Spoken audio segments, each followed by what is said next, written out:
అద్దంకి నియోజకవర్గ వైసీపీ ఇన్ఛార్జిగా బాణం హనుమిరెడ్డి.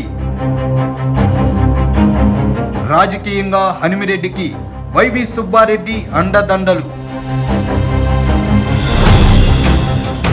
ప్రకాశం జిల్లా అద్దంకిలో సిట్టింగ్ టీడీపీ ఎమ్మెల్యే గొట్టిపాటి రవికుమార్కు చెక్కు పెట్టడానికి వైసీపీ అధినేత సాహసోపేతమైన నిర్ణయం తీసుకున్నారు.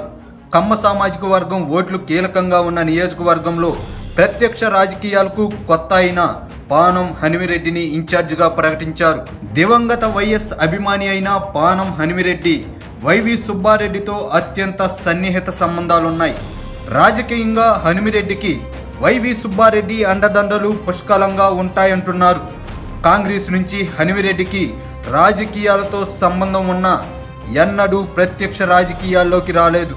అయితే ఆయనకు గతంలో గుంటూరు జిల్లా పెదకూరపాడు నియోజకవర్గ ఇన్ఛార్జిగా పనిచేసిన అనుభవం ఉంది. ఆ క్రమంలో ఈసారి అద్దంకిలో ఈక్వేషన్లు మార్చడానికి వైసీపీ అధినేత ఏరి కోరి హనుమిరెడ్డికి ఇన్ఛార్జిగా బాధ్యతలు కట్టబెట్టారు. అద్దంకిలో గొట్టిపాటి రవికుమార్ గత 4 సార్లుగా వరుసగా విజయాలు సాధిస్తూ వస్తున్నారు.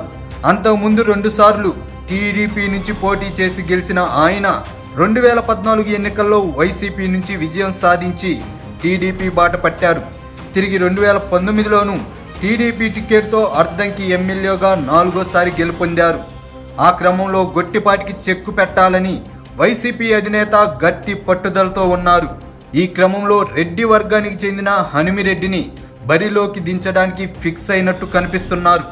ఇప్పటి వరకు అద్దంకి వైసీపీ ఇన్ఛార్జిగా ఉన్న బాచిన గరటయ్య కుమారుడు కృష్ణ చైతన్య నియోజకవర్గ వ్యాప్తంగా వర్గ పోరుకు తెరలేపి తీవ్ర వ్యతిరేకత మూటగట్టుకున్నారు. ఈసారి కృష్ణ చైతన్యనే బరిలోకి దించితే ఓడిస్తామని చెప్పకనే చెప్పారు.